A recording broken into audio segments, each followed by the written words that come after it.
नमस्कार दोस्तों, आपका अपना चैनल इंग्लिश पे चर्चा पर स्वागत है। आज का टॉपिक है वर्ब। वर्ब को हम लोग 3 से 4 चैप्टर में डिवाइड किए हैं ताकि पूरा डिटेल वर्ब को समझ पाएँ, क्योंकि वर्ब को न्यूक्लियस कहा जाता है। एक सेंटेंस को अगर हम लोग एक्सप्लेन करें तो उसमें न्यूक्लियस का रोल, जैसे एक सेल बायोलॉजी में हम लोग पढ़ते हैं, उसका जो रोल है न्यूक्लियस का एक सेल के अंदर, in the same way verb का रोल है। तो आज जो है हम लोग इंट्रोड्यूस करेंगे, डिफरेंट टाइप्स ऑफ वर्ब्स के बारे में जानेंगे और नेक्स्ट क्लासेस में उसका नेक्स्ट स्टेप जो भी होगा, नेक्स्ट पोर्शन जो भी रहेगा उसको हम लोग सीखेंगे। तो चलिए डिस्कस करते हैं आज का टॉपिक वर्ब। अर्लियर, इसके पहले जब हम लोग इन ब्रीफ जाने थे पार्ट्स ऑफ स्पीच चैप्टर में, तो वर्ब क्या है? ए डूइंग और बीइंग और हैविंग वर्ड। डूइंग वर्ड है ना, कुछ करना, कुछ काम करना होगा, एक्शन वर्ड होगा। बीइंग मतलब कुछ होना होगा, जैसे कि I am a teacher, you are a student, तो ये क्या हुआ? ये होना, status. And having word means आपका कुछ पोजेस करना, कुछ होल्ड में रखना, जैसे कि I have a pain in my hand, ये आपका क्या हुआ? होना हुआ, having word. You have an umbrella, जो भी है। सो ये आपका बेसिक कंसेप्ट ऑफ वर्ब है। अब वर्ब को न्यूक्लियस बोला जाता है ऑफ अ सेंटेंस और in a sentence. Basic English structure जो है आपका, वो सब्जेक्ट, वर्ब एंड ऑब्जेक्ट। उसके बाद भी lots of different words, technical words, grammatical words आता है, बट इट्स नॉट कंपलसरी कि ऑल द टाइम वो रहेगा। लेकिन एक वर्ब अगर एक सेंटेंस में नहीं है तो वो सेंटेंस नहीं बन सकता है।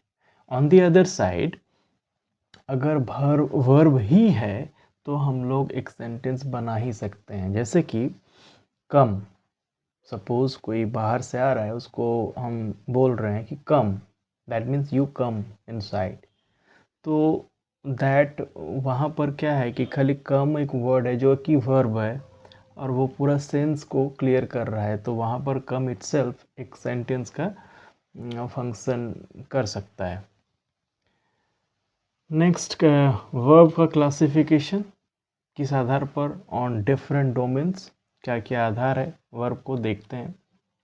जैसे कि एक क्या है कि लेक्सिकल और हेल्पिंग वर्ड्स, जैसे कि पहला वाला प्रिंसिपल वर्ब्स और मेन वर्ब्स, जिसको एक्चुअली हम लोग, जिसका लेक्सिकल वर्ड्स, दैट मीन्स इसका डिक्शनरी में मीनिंग मिल सकता है, बेसिकली एक्शन वर्ड्स, ठीक है। और इसी को हम लोग बेसिकली वर्ब समझते हैं। वर्ब का मतलब ही एक्चुअली प्रिंसिपल वर्ब्स। जब भी हम लोग नॉर्मली वर्ब का बारे में बात करते हैं तो वो एक्चुअली प्रिंसिपल वर्ब का बात कर रहे हैं। नेक्स्ट कम्स जितना भी डूइंग वर्ड्स है, डू, वर्क, वर्क, व्हाटएवर।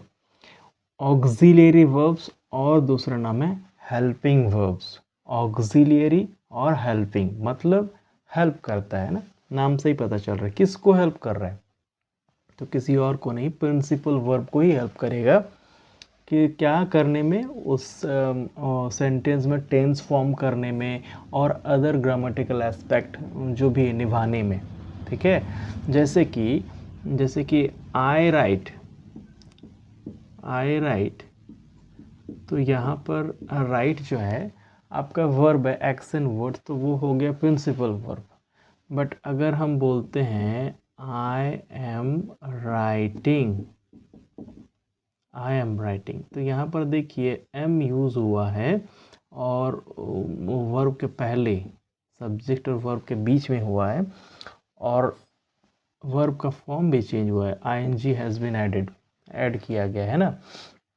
तो ये एक्चुअली प्रिंसिपल ऑक्सिलरी वर्ब है जो वर्ब को हेल्प कर रहा है। उसका टेंस, कौन सा टेंस फॉर्म किया है यहाँ पर? कंटिन्यूअस, आई एन जी मतलब कंटिन्यूअस, ठीक है। तो इसको हम लोग बोलेंगे ऑक्सिलरी वर्ब्स। अभी auxiliary verb actually they are 24 in numbers.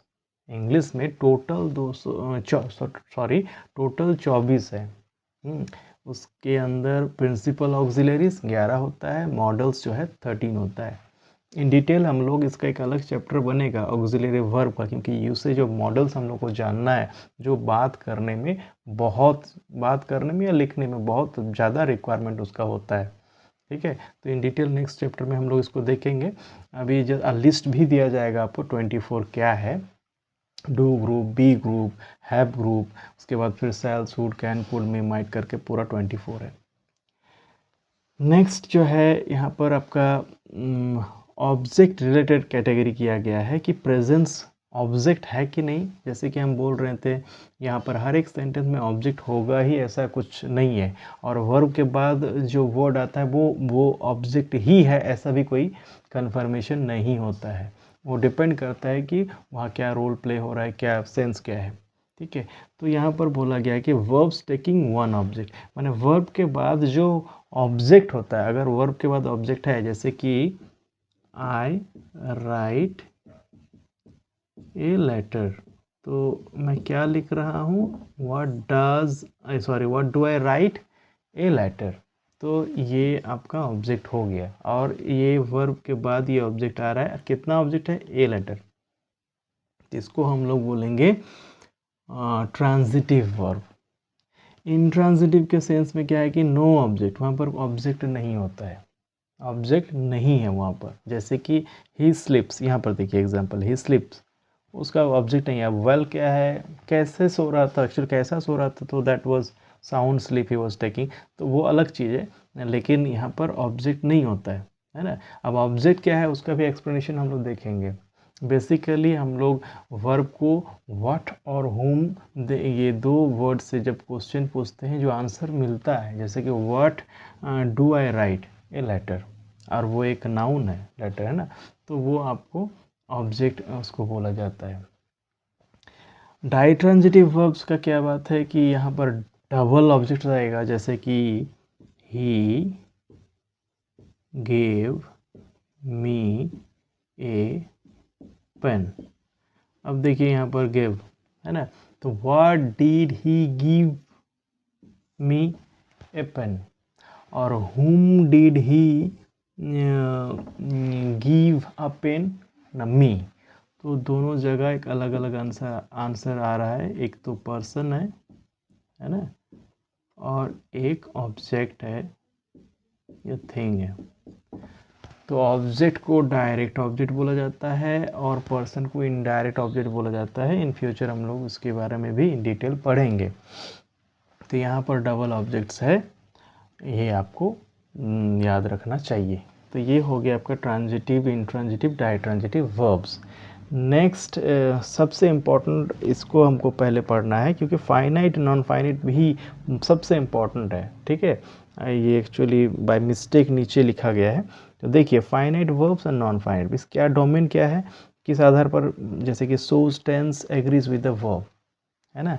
तो कुछ वर्ब है, कुछ मतलब ज़्यादातर वर्ब जिसको एक्चुअली हम लोग वर्ब समझते हैं, वो नॉर्मली जैसे उसको बोले प्रिंसिपल वर्ब्स होता है ये, और इन डिटेल उसको और गहराई में जाइए अगर आप जाएंगे तो उसको एक्चुअली फाइनाइट वर्ब के तौर पर हम लोग समझेंगे। फाइनाइट वर्ब का मतलब ये है जो वर्ब कंट्रोल होता है, किसके द्वारा, उसका टेंस हो सकता है, उसका और डिफरेंट एस्पेक्ट ऑफ ग्रामर, जैसे कि मूड हो सकता है, वॉइस चेंज हो सकता है, और वो नाउन का पर्सन इसके ऊपर डिपेंड कर सकता है, उसका पूरा एग्रीज विद द वर्ब, है ना।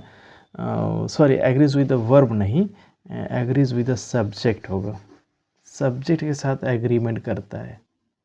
जैसे कि देखिए स्लिप्स क्यों है भाई, स्लिप मेन वर्ड स्लिप है, रूट वर्ड स्लिप है, एस क्यों ऐड किया गया है, क्योंकि ही जो है थर्ड पर्सन सिंगुलर नंबर है, इसीलिए यहाँ पर एस किया गया है। तो ये सब्जेक्ट के साथ एग्री करता है, बहुत सारे एग्रीमेंट्स है, वो नियम, उसका अलग चैप्टर बन सकता है, वो हम लोग पढ़ाएंगे।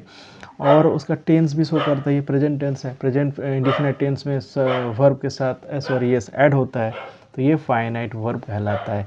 एंड नॉन फाइनाइट वर्ब का ये कोई खेल ही नहीं है ना, वो डिपेंड ही नहीं करता है, उसके साथ कोई कनेक्शन नहीं है, वो देखने में एक्चुअली वर्ब है, बट वो रोल जो प्ले करता है वो वर्ब का नहीं, किसी और का रोल प्ले करेगा, कोई पार्टिसिप एडजेक्टिव हो सकता है, नाउन हो सकता है, तो हम लोग इन डिटेल पढ़ेंगे उसके different types of non finite. और ये जो है एक अलग ही चैप्टर बनेगा नॉन फाइनाइट्स ज्वाइनिंग करने के लिए, बहुत ही ज़्यादा रिक्वायरमेंट इसका होता है। नॉन फाइनाइट जैसे कि जेरांड हो गया, आपका इन्फिनिटिव्स हो गया, उसके बाद फिर आपका पार्टिसिपल हो गया।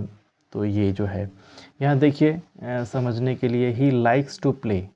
अब यहाँ जो प्ले है, प्ले देखने में तो वर्ब लग रहा है क्योंकि ये एन एक्शन वर्ड है, बट यहाँ और यहाँ लाइक्स देखिए पसंद ही, वो पसंद करता है ना, वो खेलना पसंद करता है। अब यहाँ अगर हम लोग चेंज कर दें फॉर दैट मैटर कि यहाँ लाइक्ड अगर कर दें, फिर भी यहाँ टू प्ले रहेगा, मैंने प्ले का कोई चेंज नहीं होगा। यहाँ अगर ही विल लाइक कर दें फिर भी टू प्ले रहेगा। बोलने का मतलब ये है कि ये वर्ब जो है ना, इस सेंटेंस का टेंस के ऊपर डिपेंड नहीं करता है, या दूसरे तरीके से अगर बोलें तो इसका टेंस ही नहीं होता है ना। तो ये वर्ब का इसमें देखिए ही है, लाइक्स है, यहाँ क्यों प्लेस नहीं हुआ है ना। तो यहाँ प्लेस क्यों नहीं हुआ, क्योंकि ये डिपेंड ही नहीं करता है, इसके साथ इसका कनेक्शन नहीं है, और अपेरेंटली वर्ब की तरह दिखता है लेकिन रोल प्ले करता है किसका, आपका कोई और पार्ट्स ऑफ स्पीच, जैसे कि आप ये एडजेक्टिव बोल सकते हो, नाउन बोल सकते हो। तो ये हो गया फाइनाइट एंड नॉन फाइनाइट। तो फाइनाइट एंड नॉन फाइनाइट का एक अलग चैप्टर बनेगा इन डिटेल।